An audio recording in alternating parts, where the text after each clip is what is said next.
Hello everyone, and welcome to Talking the Talkies. My name is Peter Waters, and this is going to be my final video of the year 2021. Pretty much, I will be talking about my top 10 most anticipated movies of 2022. I limited myself to only 10, even though there's a whole bunch of movies I'm looking forward to. These are the ones that I absolutely cannot miss, and I'm super looking forward to them. Now, granted, most of the time, whenever I make a top 10 most anticipated movies list, pretty much 10 times out of 10, some selection of those movies will indeed get bumped to the following year. So some of these movies have no official release date yet, and they might get bumped to 2023. You never know what's going to happen, especially nowadays with COVID and all that. Might halt productions and things, depending on what happens in reality. But for the most part, these movies have set, time frames, and they're probably going to be released in 2022. Alright, so without further delay, here we go. My number 10 movie is probably the one that a lot of other viewers are hotly anticipating as well. It is The Batman, the latest movie starring the Dark Knight, and this time the role is being played by Robert Pattinson. Now, a lot of people know him from the Twilight movies, which admittedly I have not seen. However, I'm super excited for him to play this role because of his post-Twilight career, where he's chosen some really interesting dark roles. For example, his roles in the Safdie brothers' very intense urban set drama Good Time, or his very strange role in the black and white horror film The Lighthouse. He's really chosen interesting projects recently, so the fact that he said yes to another major franchise film leads me to believe that he's not just picking it because it's a paycheck. He probably is choosing it because there's something to this character that he's really drawn to. I'm also super excited to see what Colin Farrell does in the film, and in this one he's playing the Penguin, who you wouldn't normally think would be played by Colin Farrell, a very Irish guy, but based on what little we've seen from him in the trailers, he's completely unrecognizable in really convincing makeup on his face, as well as this very thick what I think is a New York accent he's trying to pull off.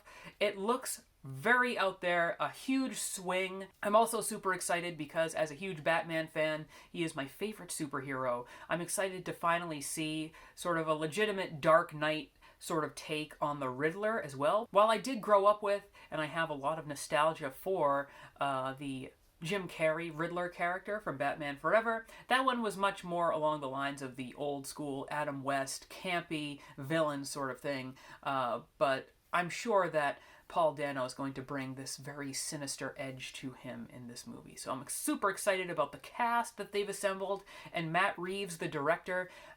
He's never let me down so far. He directed the first Cloverfield movie, which I was blown away by back in 2008 when that came out. One of the great modern kaiju films, I would say. And also he directed the sequels to the recent Planet of the Apes movies. And to me, those movies show that this guy has a lot of chops when it comes to visual effects heavy movies, big action, but also not at the expense of the characters. Alright, the next movie that I am most excited about is one that I don't know too much about, so I'm not going to talk too much about it, but it's one called Infinity Pool. This is the upcoming movie from director Brandon Cronenberg.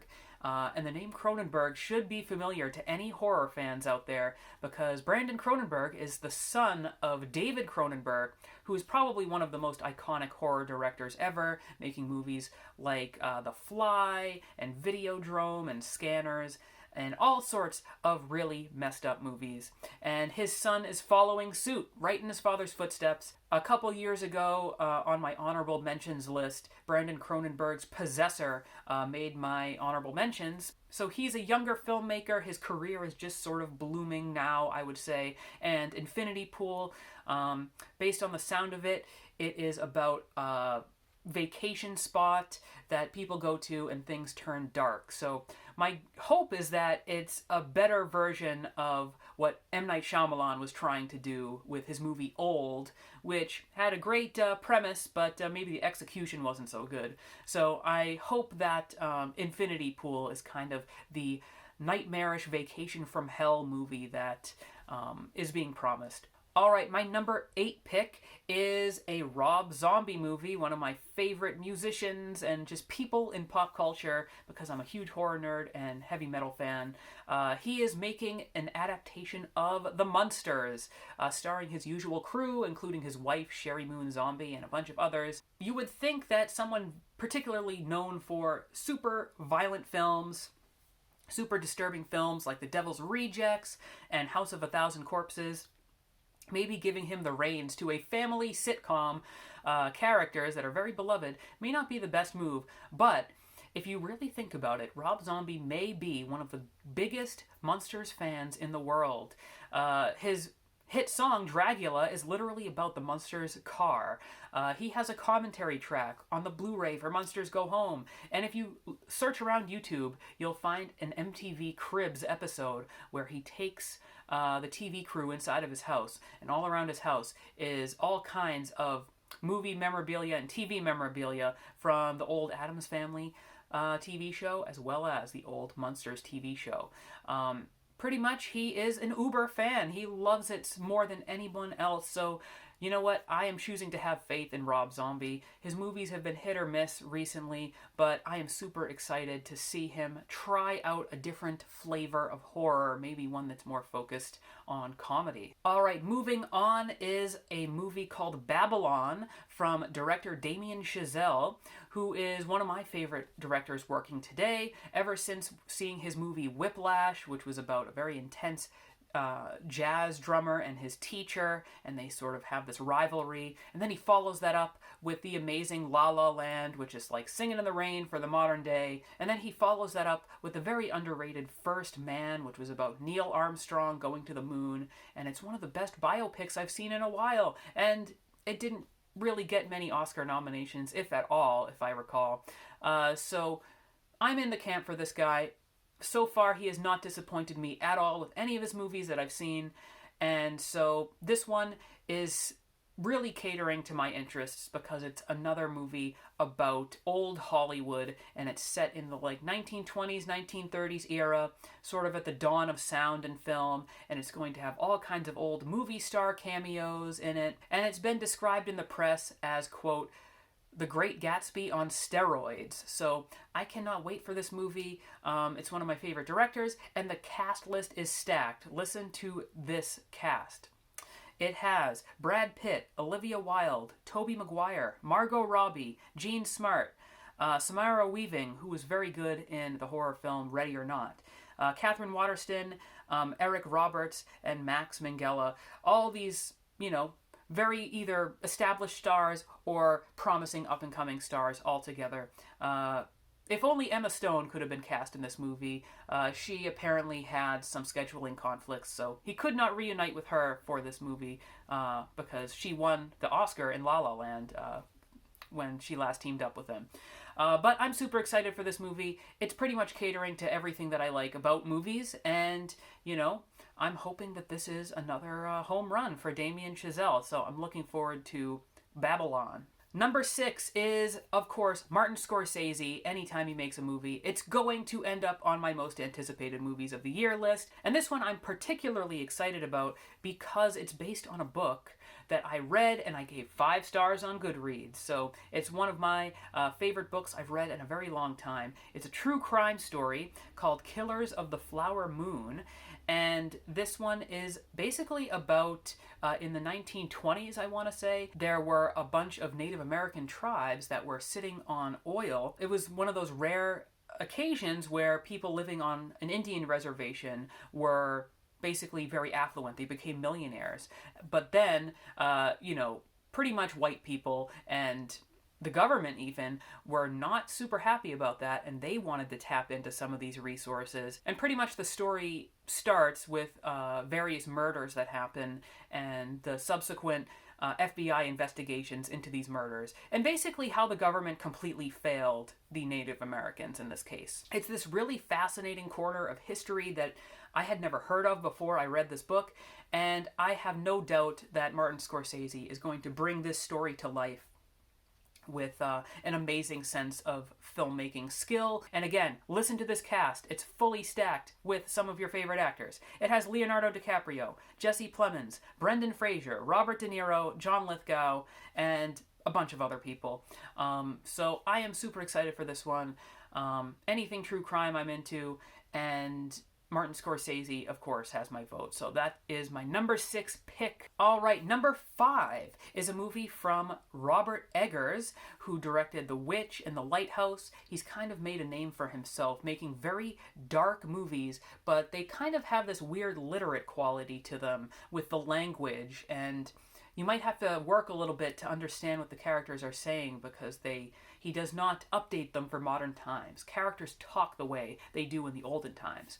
And I have no doubt that his latest film, The Northman, is going to do just that. It's set in Viking times, and I'm sure this movie will also have his brand of very dark, twisted history to it with a little bit of fantasy thrown in there as well.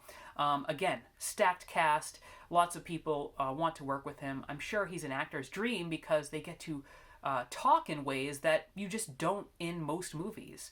Robert Eggers started as a linguistics professor, and so he definitely infuses all of his movies with this heightened level of language.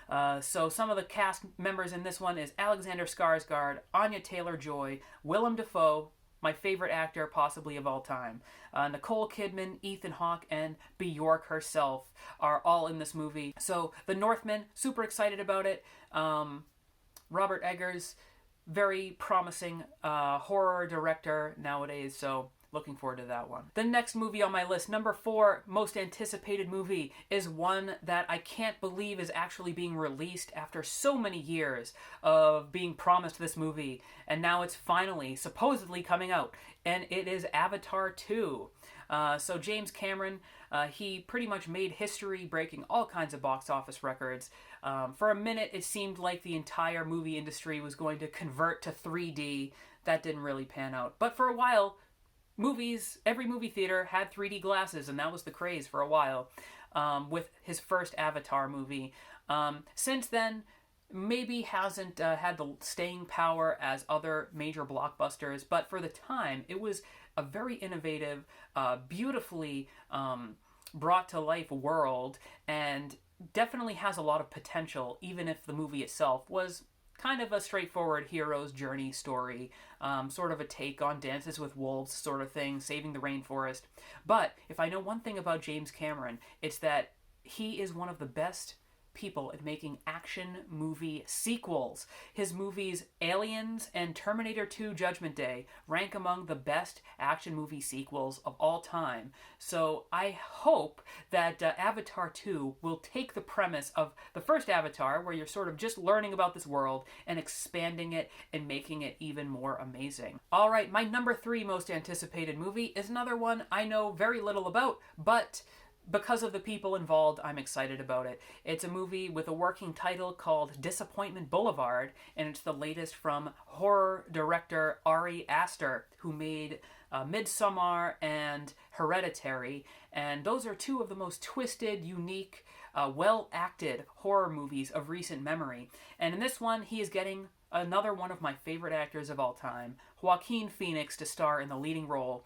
And pretty much all that's known about it is that it's going to be a very dark comedy. His last 2 movies definitely would not be considered comedies, so I'm interested to see what his twisted take on what a comedy looks like. So I'm looking forward to Disappointment Boulevard, and hopefully its title is not a premonition of how I feel about the movie. Alright, my number 2 most anticipated movie of the year is a movie called Nope, from director Jordan Peele.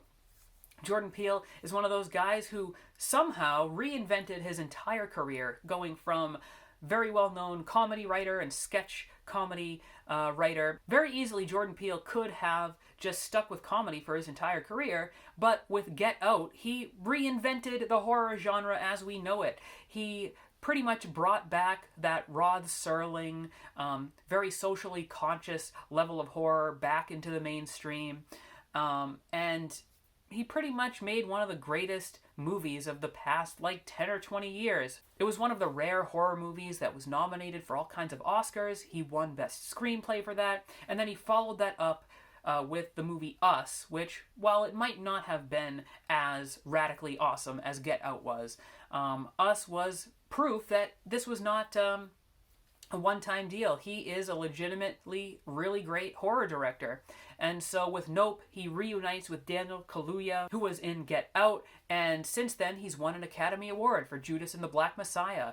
It also stars Steven Yeun, who also was in the Academy Awards conversation with Minari recently. So he has like top-notch talent. Again, very little is known about the movie, but I'm intrigued. I will see anything he makes, especially if it's in the horror genre. I'm super excited for this, and so that makes it my number 2 most anticipated movie this year. All right, and finally, my number 1 most anticipated movie of next year. The one I am most curious about. The one I am very much wondering, what the heck is this movie going to be? I'm super excited for it, and it is sure to be an experience, is called The Whale. This movie is based on a play, and it's directed by one of my all-time favorite directors, Darren Aronofsky, who did Requiem for a Dream, Black Swan, all kinds of great movies, The Wrestler.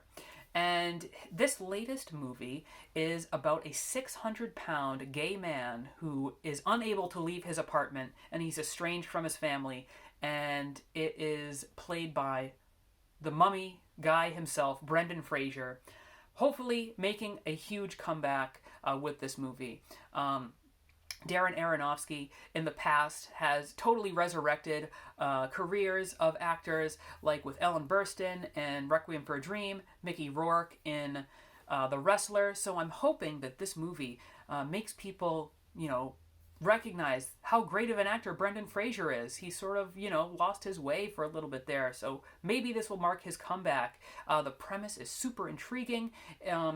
And I'm sure with Darren Aronofsky, it is not going to come off as cringeworthy or a joke. It's going to be probably this very dramatic film of a character who is morbidly obese. And that is an issue that is very frequently neglected in film, like over dealing with weight and things like that. The last movie that I can think that really handled this in a profound way was in What's Eating Gilbert Grape, which came out a long time ago in the 90s. So I'm excited to see this often neglected issue put to film with an underrated actor, my favorite director, based on a play that has gotten all kinds of accolades. So I am super looking forward to this one. I'm curious what it will be like. Hopefully it is not a cringe fest or anything like that, but I highly doubt it because Darren Aronofsky, I trust his vision. So I hope you enjoyed hearing out my top 10. If there are any movies that I missed out on that you're super excited about, let me know in the comments. Otherwise, I hope everybody has an awesome 2022, and hopefully movie theaters continue to thrive and COVID doesn't completely destroy Hollywood or anything like that. I'm hopeful that 2022 will be another amazing year for the movies. And yeah, I look forward to it. Here's to another year of movies. Good luck with your New Year's resolutions. And until next time, I'll see you guys later.